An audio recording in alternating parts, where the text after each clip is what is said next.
विकासाच्याच मुद्द्यावरती आणि भाजप सोबत दादा गेलेले आहेत, त्यामुळे विचार हा पुरोगामीच राहणार आहेत दादांचे. अच्छा, तुम्ही कुठेही जा, चंद्राव चाला, पण साहेब बरोबर पाहिजे. साहेबांना सोडून असेल तर मग त्या पदाचा किंवा त्या कुठल्याच गोष्टीचा उपयोग नाही. राज्यात आम्ही देशात सांगतोय, मी देशात कुठलाच असा मिनिस्टर नाही किंवा DCM नाही की तो स्वतः पायी चालत जाऊन चाललेल्या विकास कामाची पाहणी करतो किंवा त्याचा दर्जा बघतो. शेवटपर्यंत आम्हाला असं वाटायचं की पवार फॅमिलीची खेळ असेल, पवार फॅमिलीची खेळ असेल, पण कालांतराने लक्षात आलं की ही पवार साहेबांवर केलेली खेळी होती.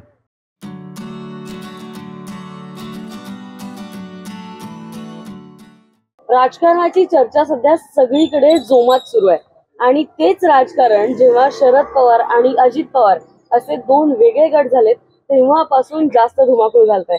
आणि तेच बारामतीमध्ये आपण आलेलो आहोत. मी आहे सलोनी आणि बारामतीच्या काठेवाडी गावामध्ये आज आपण आलोय. काठेवाडी गाव म्हणजे शरद पवारांचं मूळ गाव. तर तिथे नेमकं काय वातावरण आहे ते जाणून घेऊयात. आता माझ्यासोबत आहेत गावाचे उपसरपंच मिलिंद काटेजी. मिलिंदजी, सध्या गावामध्ये काय वातावरण आहे? शरद पवारांना सपोर्टिंग आहे का अजित पवारांना सपोर्टिंग आहे? काटेवाडीमध्ये आता सध्या आदरणीय अजितदादा आणि सुनेत्राबाईंनी यांनाच सपोर्ट आहे. कारण जे काय काटेवाडी आणि बारामती तालुक्याचा विकास जो केलेला आहे तो अजितदादांनी केलेला आहे. आणि सुनेत्राबाईंनी जे आता उमेदवार आहेत त्यांनी ह्या गावात 25 वर्षापूर्वी ग्राम स्वच्छता अभियानचं काम चालू केलं होतं आणि मग त्यांनी अगोदर काम केलंय. आणि त्यांना ते असं भाषणात पण म्हणतात की मला वाटलं पण नव्हतं मी उमेदवार म्हणून कुठं पुढं येईल समोर कुठं. आणि त्यांनी स्वार्थी भावनेने काम केलेलं होतं. आणि आज 25 वर्ष त्यांनी पूर्ण गावाचा कायापालट करून टाकलाय. अंडरग्राऊंड ड्रेनेज असतील, रोड असतील. आणि तुम्हाला आता सांगतो 2008 साली सुनेत्राबाईंनी एक निर्णय घेतला होता की ग्रामसभेत ठराव केला होता की घरावरती महिलेचं नाव लावायचं प्रत्येक घरावरती. आणि आता तो त्याच ह्याला धरून राज्य शासनाने आता निर्णय घेतला की आधी मुलाचं नाव, नंतर आईचं, वडिलांचं आणि आडनाव असा. तर ते प्रत सुद्धा आम्ही राज्य शासनाला त्या ठरावाची आम्ही दिली. हा क्रांतिकारक निर्णय सुनेत्राबाईंनी 2008 साली घेतला होता. आणि त्यांचे महिलांच्या विषयी असणारे धोरण वगैरे, दूरदृष्टी, ह्या गोष्टींमुळेच आम्ही आणि विकास अजितदादांचा ह्याच्यामुळे आम्ही संपूर्ण काठेवाडीकर आणि बारामती तालुका हा अजितदादा आणि सुनेत्राबाईंच्या पाठीशी आहे. काठेवाडी गावामध्ये स्वप्नील काटे आता माझ्या सोबत आहेत. स्वप्नीलजी, तुमचं समर्थन कोणाला आहे? आता दोन वेगळे गट झाले आहेत, शरद पवार गट आणि अजित पवार गट. आणि जितकं मी आल्यापासून बघते सगळीकडे दादा किंवा ताई असं वार आहे. तर तुमचं समर्थन कोणाला? नाही, असं काही नाहीये. गावात साहेबांना समर्थन करणारा सुद्धा भरपूर वर्ग आहे. अच्छा, ताईंना मानणारा वर्ग भरपूर आहे. त्याच्यामुळे असं काय नाही की फक्त दादांना समर्थन करणार. इथं दोन्ही बाजूचे लोक समप्रमाणात आहेत. मग तुमचं समर्थन कोणाला आहे? नाही, आम्ही साहेबांचं काम करणार. का बरं? साहेबांचे विचार पहिल्यापासून आपल्याला आवडतात. त्यांची काम करण्याची पद्धत असेल, सर्व धर्म समभाव असेल, सगळ्या गोरगरीब लोकांना सामावून घेऊन त्यांनी काम केलेलं आहे. ठराविक 1-2 दानांना धरून काम करणं ही त्यांची पद्धत नाही. त्यामुळे ते विचार सर्वसामान्य लोकांना कसे की नेत्यांनी काही देऊ नका, पण कमीत कमी त्यांना कमी तरी लिखू नका. पण साहेबांच्याच तालमीत, साहेबांच्याच विचारांनी, साहेबांच्याच पावलांवर पाऊल ठेवत अजितदादाही काम करत आलेत, शिकत आलेत. प्रोबॅबली अजितदादांनी सुद्धा तीच कामं आणि तीच विचारसरणी सुद्धा पुढे कंटिन्यू केली. मग दादा का नाही? दादांना विरोध नाही, पण साहेबांना सोडू शकत नाही. दादांवर आमचं प्रेम आहे, काठेवाडीकर आहे मी स्वतः. दादांचा मी खूप मोठा चाहता आहे. दादांनी उपमुख्यमंत्री पदाची शपथ घेतली त्यावेळेस गावात पहिल्यांदा आम्ही इथं आनंद उत्सव साजरा केला. असं काही नाही की दादांना विरोध आहे, फक्त दादांनी साहेबांना सोडून नको जायला होतं, ते आम्हाला मान्य नाही. अच्छा, तुम्ही कुठेही जा, चंद्राव चाला, पण साहेब बरोबर पाहिजे. साहेबांना सोडून असेल तर मग त्या पदाचा किंवा त्या कुठल्याच गोष्टीचा उपयोग नाही. काठेवाडीतले जितेंद्रजी आता माझ्या सोबत आहेत आणि जितेंद्रची ओळख जर सांगायची झाली तर ते पुणेचे व्हाईस प्रेसिडेंट आहेत युथ विंगचे. तर त्यांच्याकडून जाणून घेऊयात की सध्या त्यांच्या मनात आणि त्यांचं जे युथ त्यांच्या जवळ उभं आहे त्यांच्या मनात नेमके अजितदादांबद्दलचे विचार चाललेत की शरद पवारांचे विचार चाललेत? आदरणीय दादा, गेले 25 वर्ष आम्ही दादांच्या संपर्कात आहे. म्हणजे माझ्या वडिलांची पिढी आदरणीय तात्यासाहेबांबरोबर काम करत होती, म्हणजे जे दादांचे वडील होते. दादांच्या वडिलांनी ही काठेवाडी सोसायटी 120 वर्ष, 125 वर्ष झाले त्या सोसायटीला. काठीची वाडी विविध कार्यकारी सोसायटी, ते सोसायटीचं नेतृत्व आणि गावातलं कारभार हे तात्यासाहेब बघायचे ग्राउंडला. त्यानंतर गेले दादा 45 वर्ष या सोसायटीपासून राजकारणाची सुरुवात केली. ते कारखान्याचे डायरेक्टर, आमदार, खासदार, त्यानंतर मिनिस्टर आणि DCM आहेत आता. तर ती तळागाळातून सुरुवात झाली. माझं पण बालपण ते युवक होईपर्यंत मी आदरणीय दादा वहिनींच्या नेतृत्वाखाली काम करत आलो. पण युथचे प्रश्न दादा सोडवू शकतील का? माझ्यापेक्षाही एनर्जी अजितदादांची. ते 12-1 वाजता त्यांचे दैनंदिन कामाचा शेवट करून 12-1 वाजता झोपतात आणि सकाळी 6 वाजता रेडी असतात. उजडायच्या आधी ते कामावर असतात. त्यामुळे ते आमच्यासाठी युद्धच आहेत. म्हणजे अजून तुम्ही किती गेला, तुम्ही त्यांच्यावर 10 किलोमीटर असं चाला, साईडवर ते सगळं चालत फिरतात.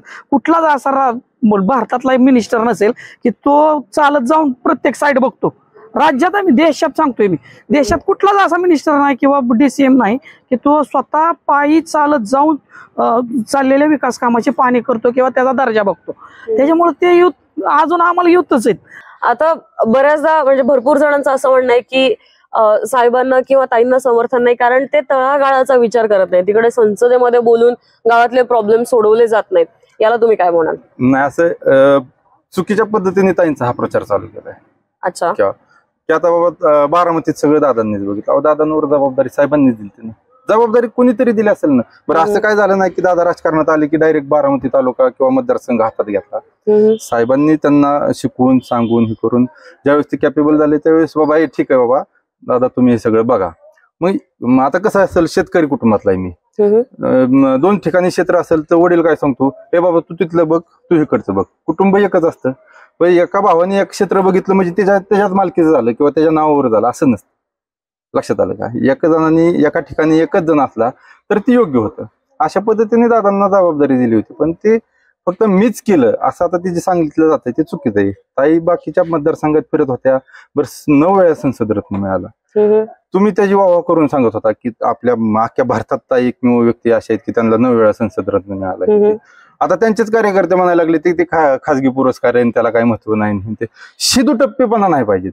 तुम्ही नावं ठेवताय कोणाला, तुम्ही जेव्हा कोणाच्या मोठं झाला त्यांच्याच झाला, आज तुम्ही त्यांनाच परत नावं ठेवायला लागला. शी नाही झालं पाहिजे. आता आम्ही आमच्या विचाराला ठाम आहे. दादांना आम्ही नावं ठेवणार नाही. दादा कामं करतात, त्याच्याबद्दल वाद नाही. वैचारिक विचार तुम्ही मांडा ना. तुम्ही शिव्या कराय म्हणून मला मतदान करा हे चुकीचं आहे. तुम्ही काय चांगले हे सांगा ना तुम्ही. पण आता अजितदादांनी त्यांचा वेगळा संसार थाटला असं म्हणायला हरकत नाही. आणि शेवटी कितीही म्हणलं तरी वडिलांच्या सोबत असताना वडिलांच्या आशीर्वादानं सुरू केलेली अनेक कामं अजूनही त्याला तेवढा सपोर्ट मिळू शकतो का? 100% दादांनी, कारण जरी तुम्ही म्हणताय वडिलांचा हा कौटुंबिक विषय आला, राजकीय विषय वेगळा आला आणि घरगुती विषय वेगळा आला. त्यामुळे पूर्वी सुद्धा दादांनी सुद्धा खूप, आता जवळजवळ दादांचं पण 40 वर्ष 35 वर्ष राजकारणात झालेले आहेत. त्यांनी सुद्धा स्वतःच एक अस्तित्व निर्माण केलं आणि पक्षासाठीच त्यांनी ध्येय धोरणं राबवली. जरी अंडर असले तरी पण त्यांनी काही निर्णय कटुता जी बाहेरून घ्यायची असेल ते पक्षासाठीच केलेले आहे. त्यामुळे त्यांना तेवढी मान्यता मिळणारच. हा, तर मी तुम्हाला असं विचारत होते की राष्ट्रवादी पक्ष हा पुरोगामी विचारांचा आहे आणि भाजप पक्षाचे विचारसरणी किंवा त्यांची तत्व फार वेगळी आहेत. तर ह्या तत्वांसोबत आपलं सालोख्य आहे का किंवा आपले विचार यांच्यासोबत जुळतात का? आता असं आहे की पुरोगामी विचार तर आहेतच दादांचे. दादांनी काय पक्ष त्यांच्यात विलीन केलेला नाही. आपलं स्वतःचा पक्ष आहे, स्वतःचं अस्तित्व आहे. त्यामुळे ते विचार फक्त एक राजकीय तडजोड म्हणून एकत्र आलेले आहेत, पण पुरोगामी विचार सोडलेले नाहीत. आणि विकासाच्याच मुद्द्यावरती आणि भाजप सोबत दादा गेलेले आहेत. त्यामुळे विचार हा पुरोगामीच राहणार आहेत दादांचे. ओके. आता शरद पवार स्वतः सुद्धा बरेच वयस्कर झालेले आहेत किंवा त्यांना एवढं फिरणं होत नाही, त्यांना एवढं काम होत नसावं कदाचित, कारण वयाचा शेवटी फरक पडतोच. तर युथला जे ऍड्रेस करावं लागतं, म्हणजे युवा संघटनेची सध्या जी प्रॉब्लेम्स आहेत किंवा ज्या डिमांड्स आहेत, त्यांना जे काही हवं आहे ते साहेब आणि ताई सोडवू शकतील का? 100% सोडू शकतात. आणि जे साहेबांचं वय झालंय ह्या ज्या वारंवार गोष्टी आहेत त्या येणाऱ्या 4 जूनला निकालात कळेल की वय कोणाचं झालंय, साहेबांचं वय झालंय का नाही हे 4 जूनला कळेल. आता काय झाले, बऱ्यापैकी सगळे वेगळ्या भ्रमात आहेत की असंच होईल तसंच होईल. तर हे गैरसमज आहेत. 4 जूनला ज्यावेळेस निकाल लागेल त्यावेळेस समजेल की साहेबांचं वय झालंय का नाही. त्यावेळेस तुम्ही 4 जूनला निकाल झाल्यानंतर 5 जून 6 जूनला तुम्ही आवर्जून काटेवाडीत या आणि त्यावेळेस परत एकदा बघा, त्यावेळेसचं चित्र वेगळं असेल. जसं आता तुम्ही मेन्शन केलं की ही खेळी पवार फॅमिलीची नाही तर साहेबांवरच झालेली खेळी आहे. तर भरपूर जणांचा एक असाही पर्स्पेक्टिव्ह आहे की बाबा अजितदादांसोबत जस्टिस नाही झाला किंवा त्यांना योग्य तो न्याय नाही मिळाला म्हणून त्यांना वेगळं व्हावं लागलं. आता कसं आहे, दादांच्या विरोधात बोलणं चुकीचं आहे, पण जे प्रामाणिक मत आहे ते सांगतो मी. न्याय झाला नाही म्हणजे काय, 4 वेळा महाराष्ट्राचं उपमुख्यमंत्रीपद त्यांना मिळालं, गृहमंत्रीपद मिळालं, अर्थ खाते त्यांच्याकडे होतं, अजून 4-5 खाती मोठी खाती त्यांच्याकडे होती. पण नक्की पाहिजेत काय? बरं, पहिल्यांदा खासदार दादांना साहेबांनीच केलं. मग एका व्यक्तीच्या आयुष्यात एक पद मिळालं सोसायटीचं, जरी ते सांगतात त्याला हे पद दिलं तरी त्यांनी इकडे गेला तिकडे गेला, असं झालं तसं झालं. दादांना पद मिळाली किती आतापर्यंत? ही पद दिली कोणी? आयुष्यात पहिल्यांदा दादांना खासदार कोणी केलं? साहेबांनीच केलं. 4 वेळा उपमुख्यमंत्रीपद झालं, कोणामुळे झालं? साहेबांचा हात होता म्हणूनच झालं. साहेब दादा कॅपेबल आहेत, नाही म्हणत नाही, त्या पदाला कॅपेबल दादा आहेत, पण साहेबांची साथ होती हे पण पाहणं गरजेचं आहे ना. आज एवढी पदं मिळाली तरी तर तुम्ही म्हणाल असाल की जस्टिस झाला नाही, अन्याय झाला, ही झाला, तर मग आता ती ज्याची त्याची वैचारिक पातळी.